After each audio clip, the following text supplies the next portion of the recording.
What's up, guys? Welcome to Daily Dose of Reddit. This is your host that feels so misunderstood by you guys sometimes. A few videos back, I was talking about how I didn't understand when people mixed eggs into things. I meant like in a bunch of like breakfast stuff. Like you'll just see someone putting scrambled eggs. And yes, I know eggs have flavors and I know eggs taste good. I said eggs taste good. I was simply saying that when you mix eggs into something like in a breakfast burrito or something, in a proper one, with all these different seasonings and different things with so much flavor, the egg just kind of gets, lost in the mix. And oftentimes just gets soggy and mushy, which sucks. Zach, and today's subreddit is r/IDontWorkHereLady. Alright, this story's called Karen Calls Me a Gay Slur After Demanding My Manager. I had previously written on this subreddit about getting mistaken for an employee while out shopping with my boyfriend. You can read about that experience here. I'm of average height, weight, slender, in my late 30s, and am very obviously gay.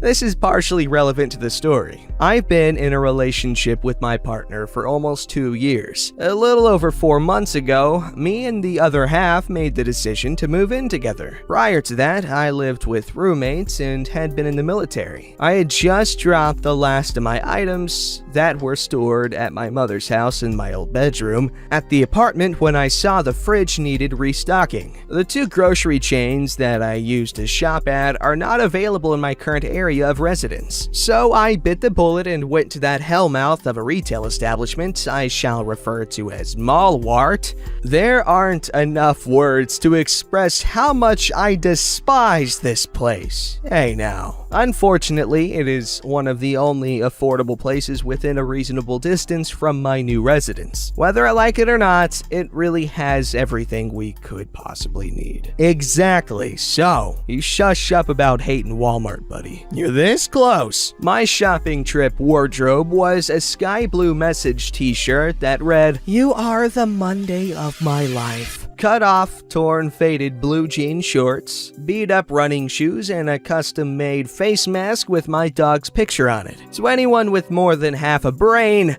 I looked nothing like a Malwart associate, which always look dashing and beautiful and the most attractive retail employees. Sorry, Target, you're a close second, but hey, Walmart, how you doing, baby? I was in the produce section, minding my own business, trying to decide between red or yellow onions, when a maybe late 40s-ish, fake red-haired, unmasked Karen, approached me. I have very good peripheral vision and situational awareness, so I knew she was there even before she uttered a single word from her heavily made-up food processor. This woman was dressed to the nines and looked like she should have been shopping at Saks Fifth Avenue instead of a discount grocery store. Discount grocery. Excuse me. I moved my cart thinking she needed to get by me. Excuse me. I'm sorry, did you need something? Took you long enough to acknowledge me. That's not how you treat a customer. I thought she was kidding. Then I realized she was serious. I could feel my anxiety spiking, but I at the time relished the possibility of roasting this obviously entitled woman who clearly has never had to work a day in her life. You must be confused. I don't work here, lady. Of course you do. You're wearing a blue shirt. I'm wearing a t-shirt with an inscription on it, torn shorts, and sneakers. How on earth do I look like an employee to you? I moved out from behind my cart and straightened out my shirt so she could read it. Her expression changed as she started to look embarrassed. Whether it was sheer refusal to admit she was wrong or foolish pride, she ended up choosing to double down on her entitled logic. If you don't help me, I'm getting your manager. Oh, for God's sake. Are you stupid as well as rude? I just told you. I don't work here. Other shoppers turned and looked, then sidled away or disappeared down nearby aisles. Side note, I've learned that if you embarrass the hell out of these entitled wank stains, they usually back off. In this case, it seemed to be working. Her face had turned to red and there was still no employee in sight. I'm shopping for groceries, just like you. Also, you should have a mask on. And it has nothing to do with the pandemic. She's just ugly. commence entitled rant about the virus being a hoax and how masks are an infringement upon her right to life, liberty, and the pursuit of happiness. She really said that. Capping it all off with a jab at me for not being a free thinker like her. Yeah, free like all them pathogens coming out of her mouth. The plague rat. Oh my god, lady, you are nuts! It's clear, based on how you're dressed, that you're well off. Apparently having money can't buy you class. Seriously, learn how to treat people with respect, you farking. What's this one? Batch? Farking batch? I don't know. He blanked out the letters. Evidently, no one had ever called her out on her entitled behavior before, because her jaw hit the floor. I turned my cart around and headed in the opposite direction as she hurled obscenities at my back. I finished my grocery shopping without further incident. Rather than have to deal with the long lines at self-checkout, I went to a register. Guess who I saw giving a front-end customer service associate an earful? Dun dun dun! Karen points at me. That's him! That's the little Fargot? I want him fired! I had paid and was pushing my cart past them. Ma'am, he doesn't work here and there's no need for that kind of language. If you don't calm yourself, you will be escorted out. Sir, are you alright? I'm fine. Congratulations, your gaydar works. You're right, I am. Mostly because I don't want to be linked to what is that? Hole? Like you, through a kid I never wanted. She gasped with an intake of air and started to turn so red I swore I thought she was going to blow a gasket. I spoke before she could start another rant. How ignorant do you have to make yourself look before you finally accept the fact that you... What's this one?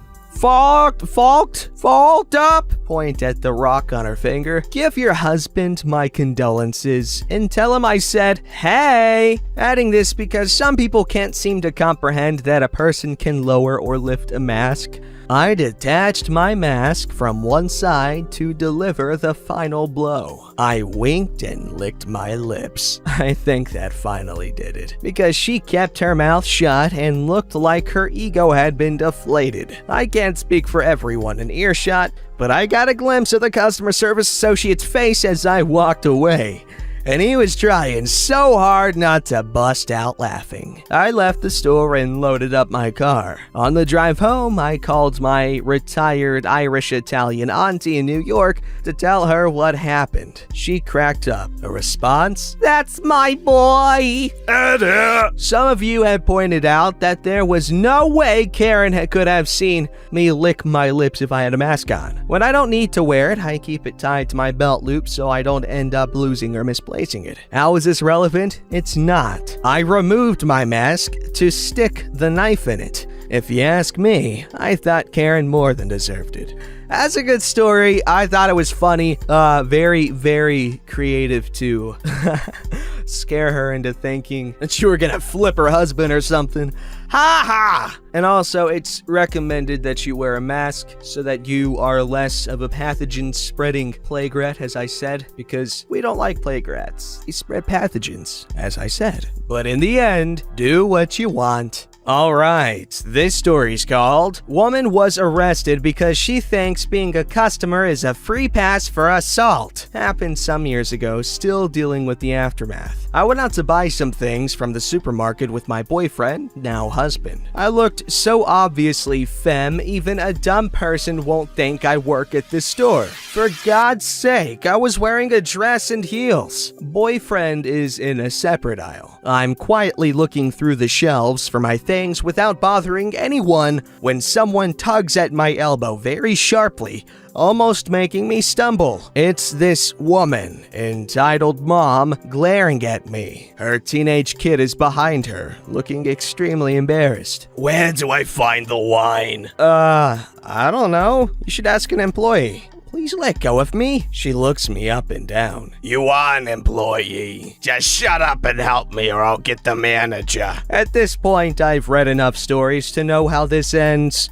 politely told her to leave me alone and walked away. Next thing I know, something hits me in the head. Hard. I swear to God, I genuinely thought I was dead for a second. It doesn't even hit me that something is wrong until I realize that I'm not even moving, even though I think I am. The only thing keeping me grounded is that I've gripped the shelf and keeping myself upright. There's a lot of yelling happening, and I can't genuinely focus on what's happening. Eventually, I lose the battle and pass out. When I came to, I was in a hospital. My boyfriend filled me in on what happened, so when I turned around and walked away, entitled mother was so furious that she grabbed a glass jar and hurled it at my head. Whatever her faults, she had excellent aim. The wounds were severe and she pretty much cracked my skull open. People around us alerted staff and the manager came over and security detained her until the cops came.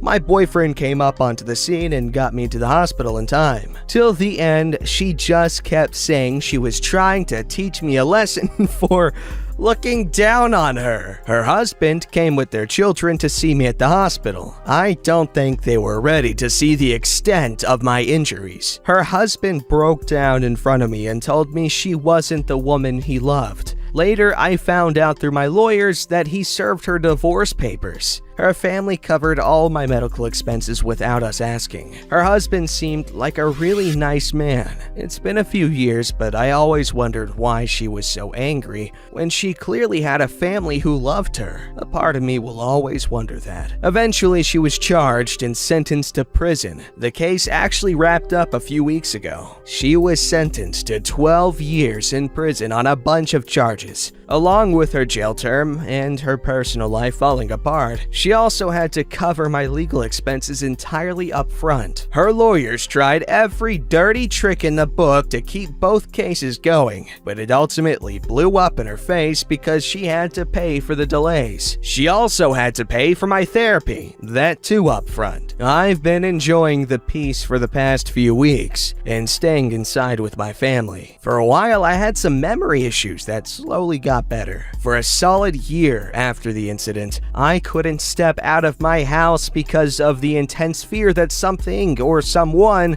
would attack me. With therapy, I'm better. I still can't step inside grocery stores, department stores as they're called in the States, I think, but I'm hoping to overcome this hurdle too. My husband, he's the boyfriend in the story, had to go to therapy too. He still sees me lying in a pool of my blood in his nightmares sometimes. I wouldn't wish this experience on my worst enemy, even though it ultimately did work out in a way, I guess. But so many lives were destroyed because of her rage. What was she so angry for? I guess I will never know. But there are silver linings. I'm pregnant with my first, and through with nausea. Somehow my little bean is giving me strength to overcome more and more each day. Anyway, the case is wrapped up, so I thought you guys would like to read this story. Thanks for sticking around. Edit. I didn't expect this story to blow up the way it did. Thank you for the awards, the hugs, and the love. I am doing much better today. Only onward from here. Special thank you to the dear friends who have shared stories of their trauma. I reply to you personally and say it here again. We are only as strong and capable as the people around us when crippled with fear. I will remember the child I'm about to have and your stories. Together, we will overcome fear and live with kindness and courage. Thank you for the good wishes for my baby. I call the baby Bean because it's a cute pet name, no? Thinking about calling the baby that name even after they're born.